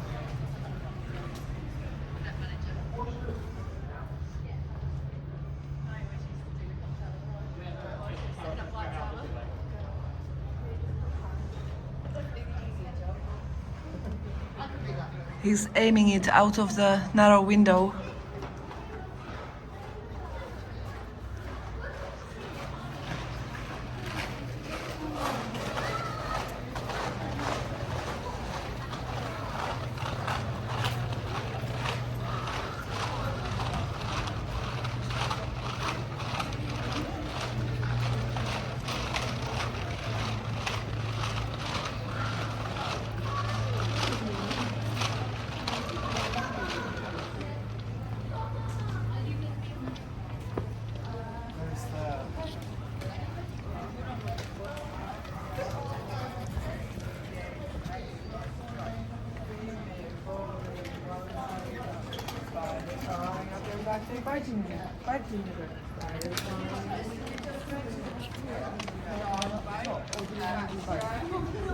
No, there's nothing.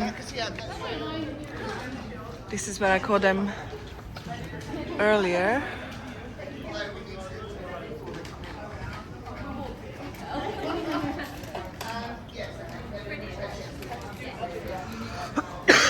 Sorry.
I should do a boat trip soon. Sorry. Not today because I don't have a thick jacket on me. And I heard it's quite cold. But soon. Plus I'm getting tired. I've been filming for hours.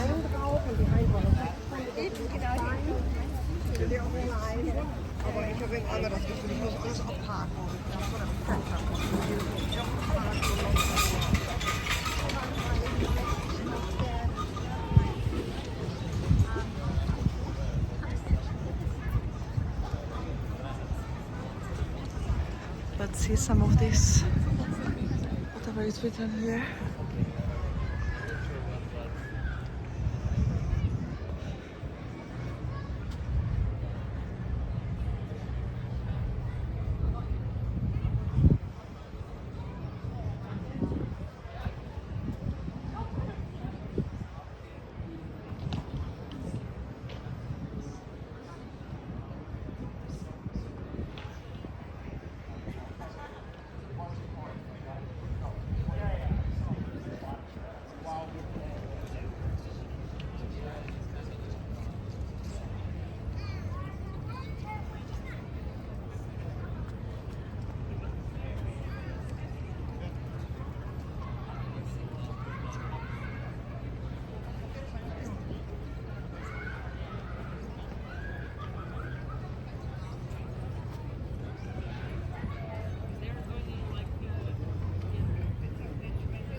Oh, that's the tour now. You see, I missed it by a few minutes. I would have caught them. What's the time now? 44, okay. It's okay, I'll be back soon. That's a private tour. You have to like get tickets to that, I think.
is Monday, so it's not really as busy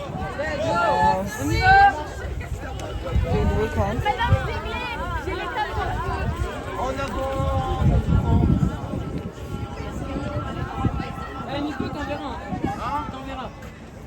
Ouais, mais pas grave.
If you come here, you can chill by Tower Bridge. See so many benches with a beautiful view. I'm gonna sit on one right now.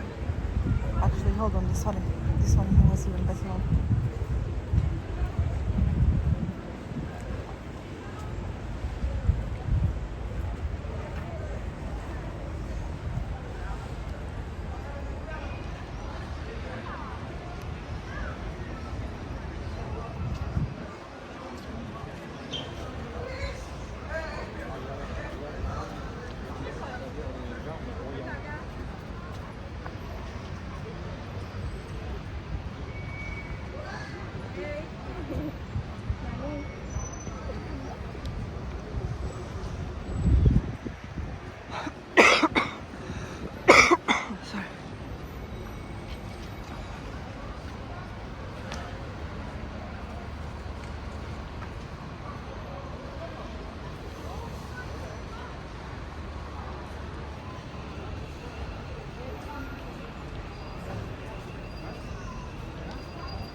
How cool is this?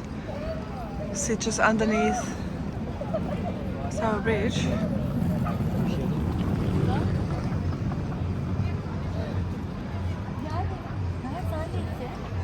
Kaynar şey.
Now we're gentle. Now we're gentle. Now we're gentle.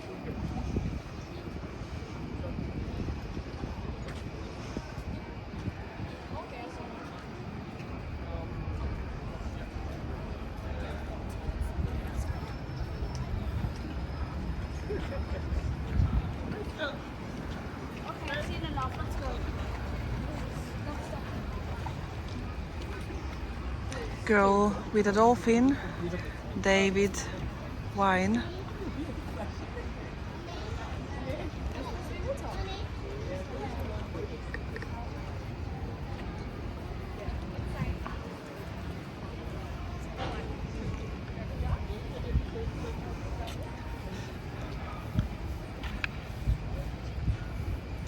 Now we are gonna go on Tower Bridge and I'm gonna time myself. How long does it take to walk from one end to the other? Because why not?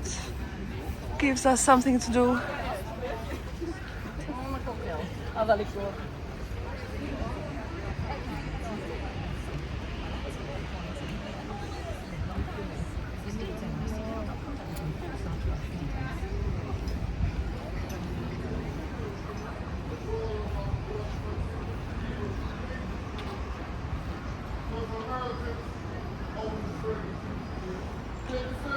There's a bench here, you can sit here as well. And hidden. You don't pay the bank, you won't come get your house.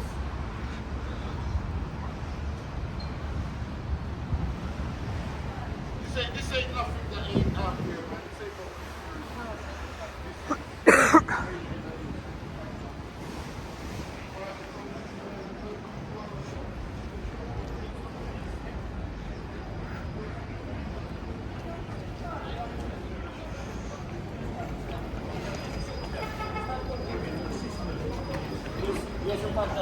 OK，各位，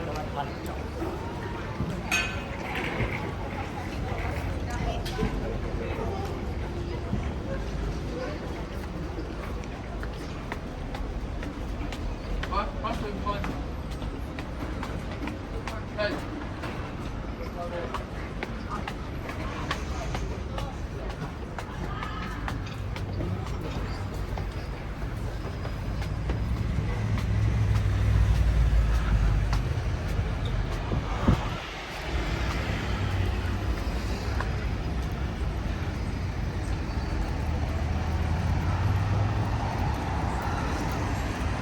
Sorry.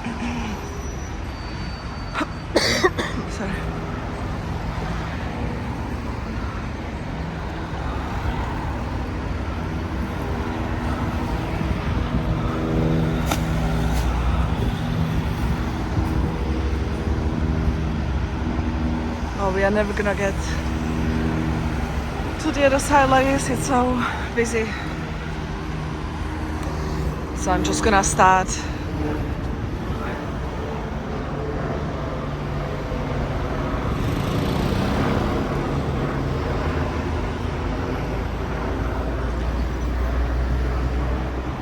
I'm gonna start right here by this pillar. I'm gonna time myself how long it's gonna take to cross. I'm starting now.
So far it's been 2 minutes, 10 seconds.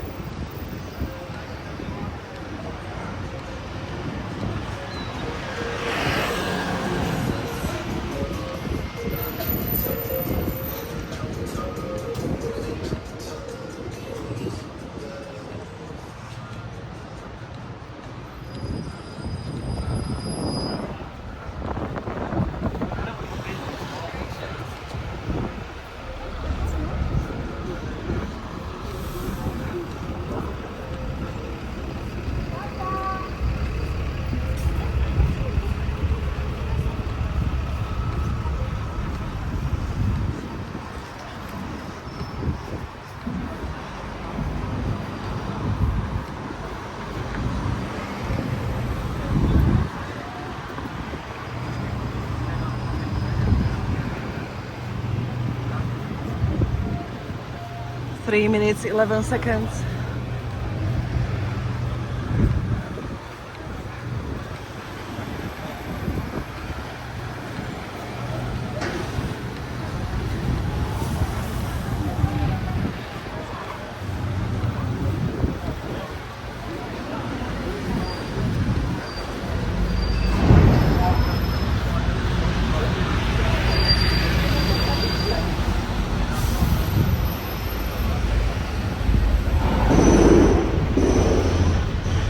Minutes 47 seconds to this point.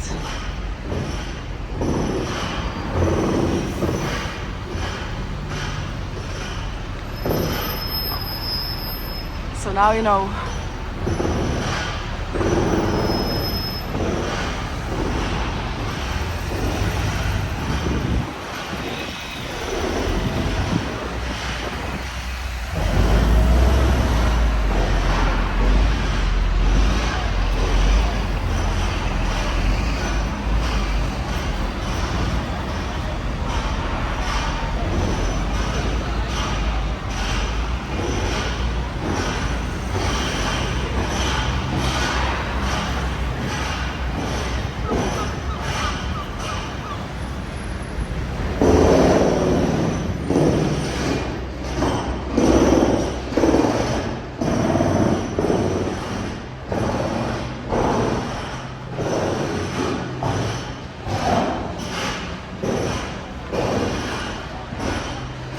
There is a lift that can take you up to Tower Bridge.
Sunsets these days are absolutely stunning here. I filmed one a few days ago. It was unreal.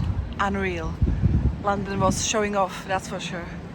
Absolutely stunning. So many people taking pictures from Tower Bridge. It's very beautiful.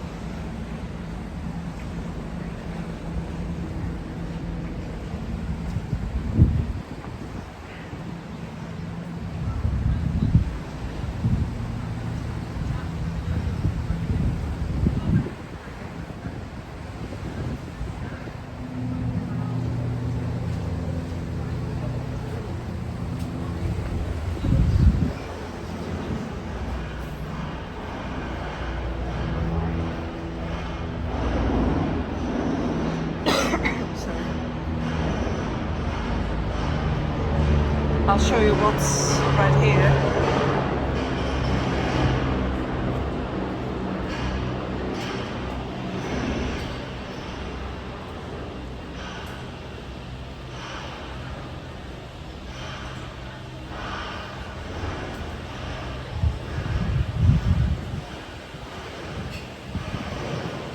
It's Girl in Paradise.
Let's see if this tree has more flowers, so I can take my yearly bloom and Tower Bridge pictures. Let's see what we can do. Sunny day, hopefully.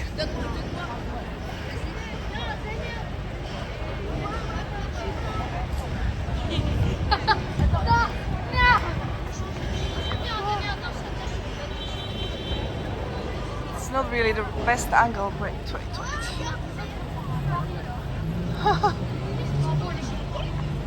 I might have to manipulate it a little bit. No, it's not happening, is it?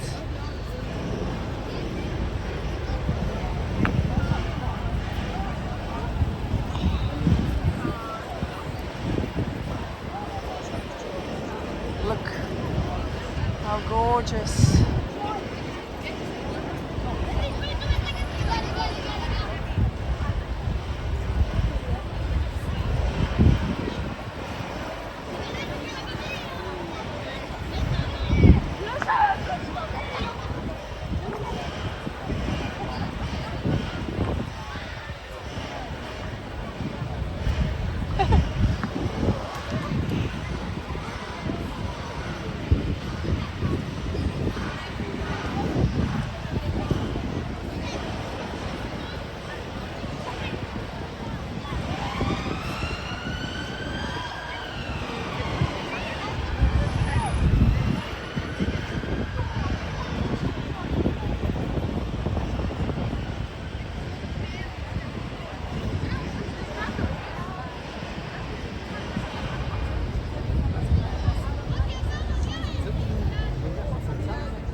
Yeah, no.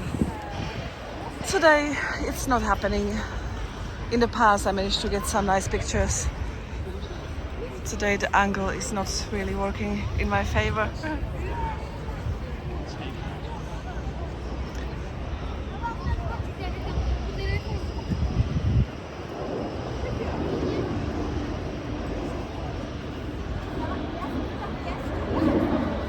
Monday afternoon, about 5 p.m. now, let me see. 4 p.m., 4:18 right now.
I'm just taking pictures for Instagram.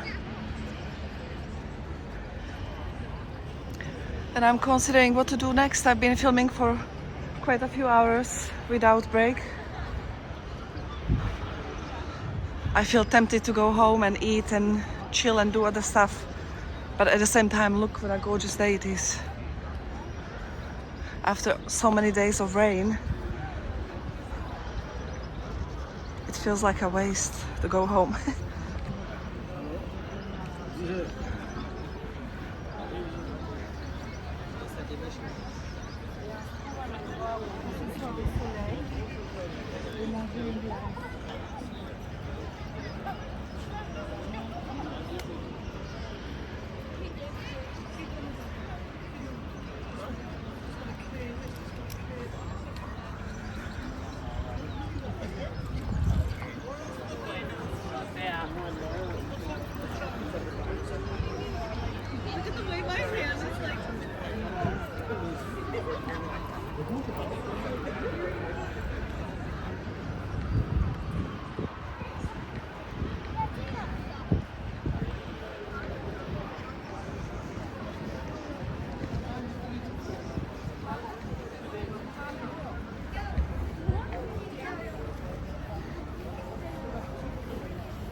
otherwise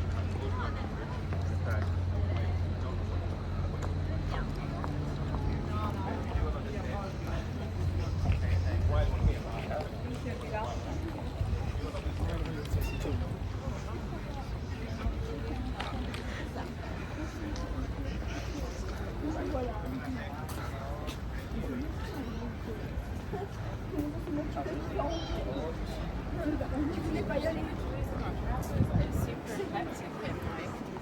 Kind of. I just want to swipe down and turn down the brightness.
In my next video, I'm gonna walk from Tower Bridge to London Bridge and time myself how long it takes. Just for fun, gives me something to do. Today we've done Tower Bridge.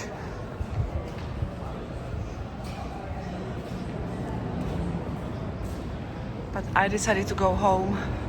We are outside of London Bridge Station. I'm going to say bye-bye to you boys and girls, ladies and gents. Thank you so much for watching. Please subscribe, please press the like button, and I see you in my next video. Thank you so much. Take care. Bye.